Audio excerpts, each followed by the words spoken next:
Hello dear aspirants, welcome back to our YouTube channel. तो चलिए start करते हैं आज की ज्योग्राफी की क्लास। भारत का भौतिक विभाजन। भारत का भौतिक विभाजन किस तरह से हुआ और इसमें कौन कौन सी परिस्थितियाँ किस तरह से पाई जाती हैं, इसके बारे में आज हम पढ़ेंगे।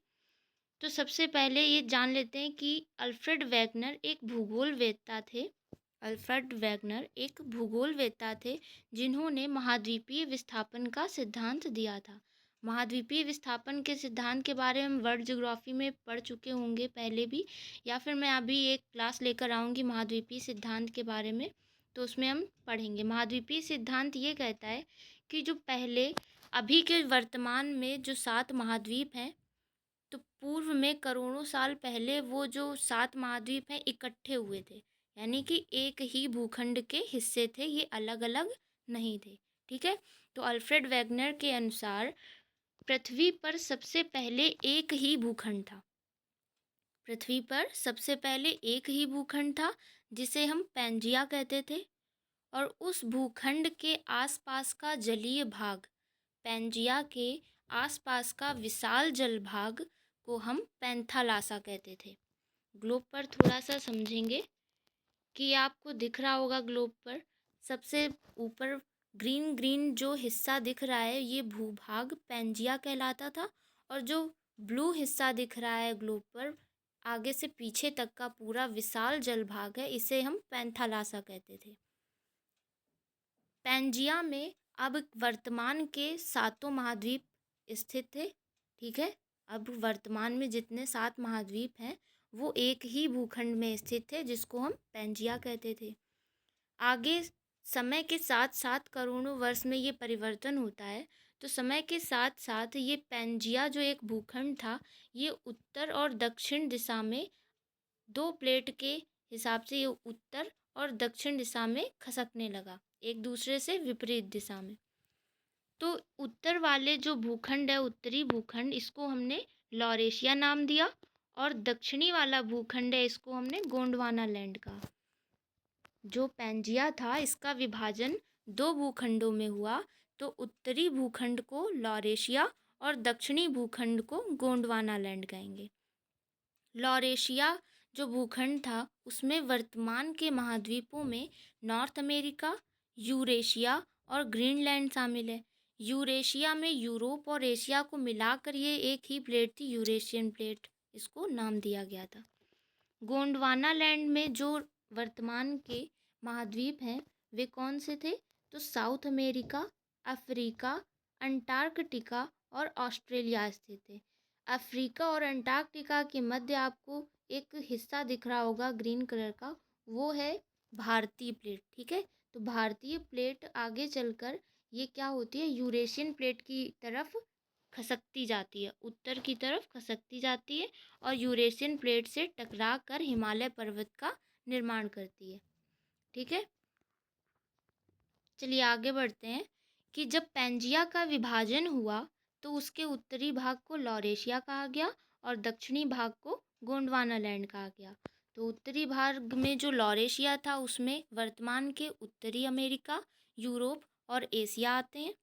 दक्षिणी भाग में गोंडवाना लैंड था जिसमें दक्षिणी America, Africa, Australia, Madagascar, Antarctica और भारतीय प्लेट आती है। महाद्वीपीय विस्थापन के सिद्धांत के अनुसार गोंडवाना लैंड को संवहनीय धाराओं द्वारा अनेक टुकड़ों में विभाजित कर दिया गया। महाद्वीपीय विस्थापन के सिद्धांत के द्वारा जो गोंडवाना लैंड थी, पहले तो पैंजिया का विभाजन 2 भूखंडों में हुआ, उत्तर का लॉरेशिया और दक्षिण का गोंडवाना लैंड। ठीक है। फिर इसके बाद गोंडवाना लैंड भी संवहनीय धाराओं के बल द्वारा अलग अलग टुकड़ों में विभाजित हो रही थी। तो इसमें क्या हुआ कि भारतीय प्लेट गोंडवाना भूमि से अलग होकर उत्तर की ओर विस्थापित होने लगी, जिसके परिणाम स्वरूप यूरेशियन प्लेट से टकरा गई। इस टकराव के कारण दोनों प्लेट के मध्य स्थित एक टेथिस सागर था जिसमें जमा जो अवसाद था उसमें चट्टानों में वलित हिमालय पर्वत श्रृंखला का निर्माण हुआ। देखो, यूरेशियन प्लेट और भारतीय प्लेट के मध्य जो जलीय भाग था उसे हम कहते थे टेथिस सागर। और उसमें जो अवसाद इकट्ठा हुए थे, तो जब ये दोनों प्लेट आपस में एक दूसरे की तरफ खिंच रही थी, तो इनमें बहुत ही तीव्र बल के कारण एक दूसरे से ये टकराई। तो इसमें जो टेथिस सागर में अवसाद इकट्ठा हुआ था, वह क्या हुआ, वलित पर्वत के रूप में ऊपर उठ गया, बहुत ज़्यादा ऊंचा उठ गया। इसे हम नाम देते हिमालय पर्वत श्रृंखला का। इस तरह से निर्माण हुआ। हिमालय पर्वत श्रृंखला विश्व की नवीनतम वलित पर्वत श्रृंखला है। नवीनतम वलित पर्वत श्रृंखला है, इसे हम फोल्डेबल माउंटेन कहते हैं। नवीनतम वलित पर्वत श्रृंखला है हिमालय पर्वत श्रृंखला। प्रायद्वीपीय पठार का उत्तरी हिस्सा नीचे धंस गया। प्रायद्वीपीय पठार जो है हमारा उत्तरी हिस्सा नीचे धंस गया, जिसे उत्तर हिमालय तथा पठार से निकलने वाली नदियों के अवसादी निक्षेपों द्वारा भरा गया। देखो, प्रायद्वीपीय पठार का जो उत्तरी हिस्सा था वो नीचे क्यों धंसा? जब प्लेट में टकराव हुआ, यूरेशियन प्लेट और इंडियन प्लेट में जब टकराव हुआ, तो हिमालय पर्वत का उत्थान हुआ और हिमालय पर्वत के दक्षिणी भाग में, हिमालय पर्वत के दक्षिणी भाग में जो जगह थी वो नीचे धंस गई। और इस वजह से वहाँ पे जो धंसा हुआ हिस्सा था, तो हिमालय पर्वत और पठार से निकलने वाली नदियों ने वहाँ पर अवसाद निक्षेपों को इकट्ठा किया, निक्षेप किए अवसाद, जो भी अपर्दित और निक्षेपण द्वारा लाई गई बालू, मिट्टी, ये सारी चीज़ें थी, तो वहाँ पर इकट्ठा होती चली गई और वो भाग जो है बराबर हो गया। तो उसी को भारत का उत्तर का विशाल मैदान कहा जाता है। उसी को उत्तर का विशाल मैदान कहा जाता है, जो कि अब उत्तर प्रदेश, पंजाब, हरियाणा और मध्य प्रदेश का उत्तरी भाग और ये बिहार तक का क्षेत्र उसमें शामिल किया जाता है। तो ये जो उत्तर भारत का विशाल मैदान है, उसे जलोढ़ निक्षेपों द्वारा भरा गया है। और जो जलोढ़ निक्षेप है, जो नदियों द्वारा बहा कर लाया गया है और जो धंसे हुए भाग को बराबर करके मैदानी भाग बना दिया, तो वह बहुत ही उपजाऊ है, क्योंकि जो जलोढ़ मिट्टी होती है बहुत ही उपजाऊ होती है।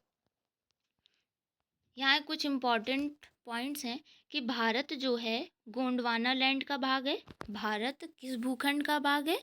तो भारत गोंडवाना लैंड का भाग है। और भूगर्भिक दृष्टि से प्रायद्वीपीय पठार पृथ्वी का सबसे प्राचीनतम भाग है। जो भारत का प्रायद्वीपीय पठार है वो पृथ्वी का सबसे प्राचीनतम पठार है और यह गोंडवाना लैंड का हिस्सा है। प्रायद्वीपीय भाग जो है वह सर्वाधिक स्थिर है। प्रायद्वीपीय भाग सर्वाधिक स्थिर है और यह आग्नेय तथा रूपांतरित शैलों से निर्मित हुआ है। इसका निर्माण प्री कैम्ब्रियन युग से लेकर कार्बोनीफेरस युग तक की जटिल शैलों से, आग्नेय और रूपांतरित शैलों से निर्मित हुआ है। ठीक है। अच्छा, प्रायद्वीपीय पठार जो है वह मालदा गैप से मेघालय पठार द्वारा अलग होता है। ऐसा कहते हैं कि प्रायद्वीपीय पठार जो है वह मेघालय पठार एक दूसरे से पहले मिले हुए थे। तो जब जब इंडियन प्लेट यूरेशियन प्लेट से टकराए, तो उस टकराव में ये क्या हुआ, इसमें भ्रंशन पैदा हुआ, भ्रंश घाटी का निर्माण हुआ, जिस वजह से प्रायद्वीपीय पठार, मेघालय पठार अलग अलग हो गए। और इसमें आपसे क्वेश्चन पूछा जाएगा कि यह किस गैप से अलग होते हैं? तो प्रायद्वीपीय पठार मालदा गैप से मेघालय पठार से अलग होता है। इसमें क्वेश्चन आता है मेघालय पठार किसका हिस्सा है? तो मेघालय पठार प्रायद्वीपीय पठार का हिस्सा है।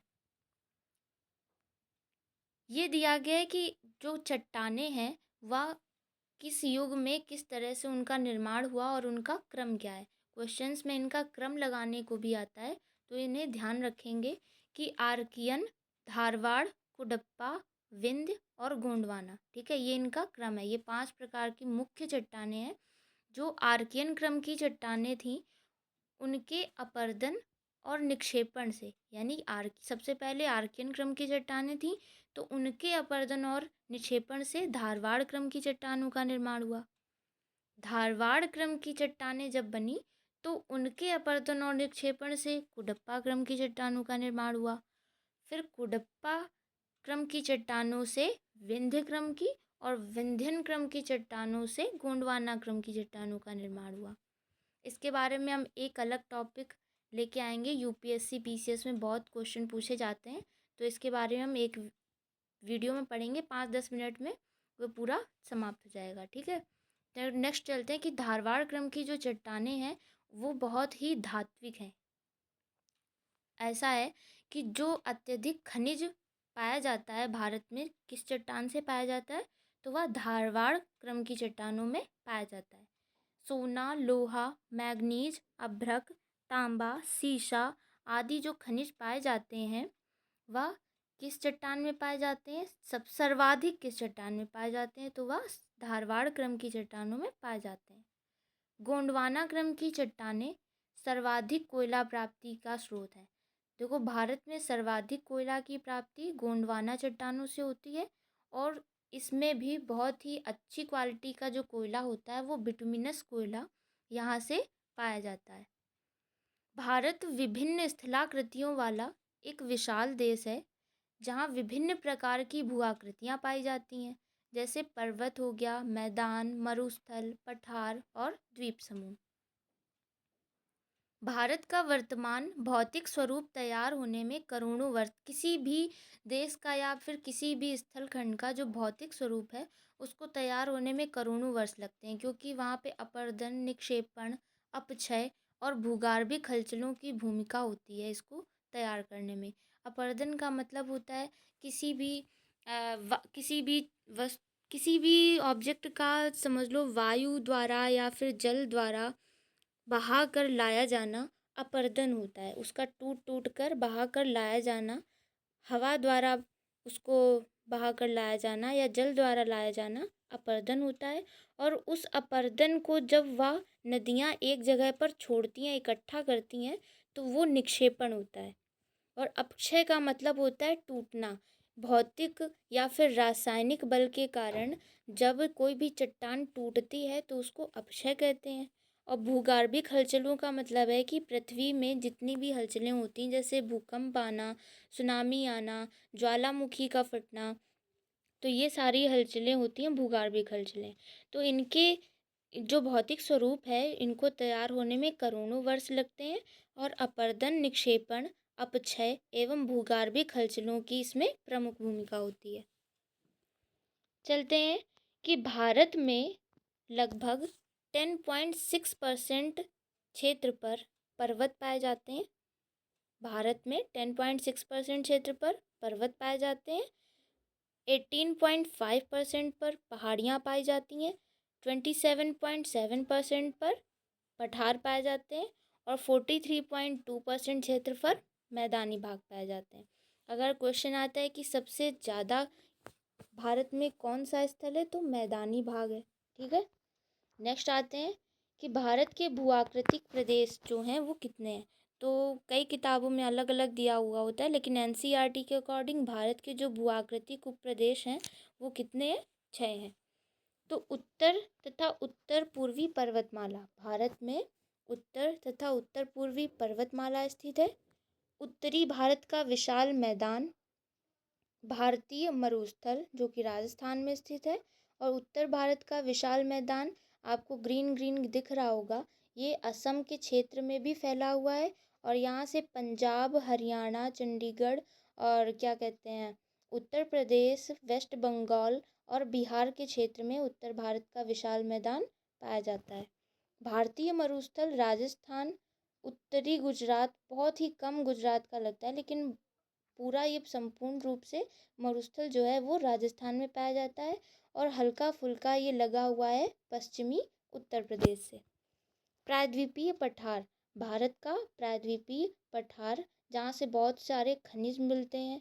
तटीय मैदान, प्रायद्वीपीय पठार के कोस्टल रीजन, जो प्रायद्वीपीय पठार है उसके किनारे का जो भाग है, तो जो समुद्र से लगा हुआ है उसे तटीय मैदान कहते हैं। द्वीप समूह, अंडमान निकोबार द्वीप समूह जो बंगाल खाड़ी में स्थित है, और लक्षद्वीप समूह जो अरब सागर में स्थित है, तो ये भी भारत के अंतर्गत आते हैं। इस तरह से भारत के भूआकृतिक प्रदेश जो हैं वो कितने हैं, 6 हैं।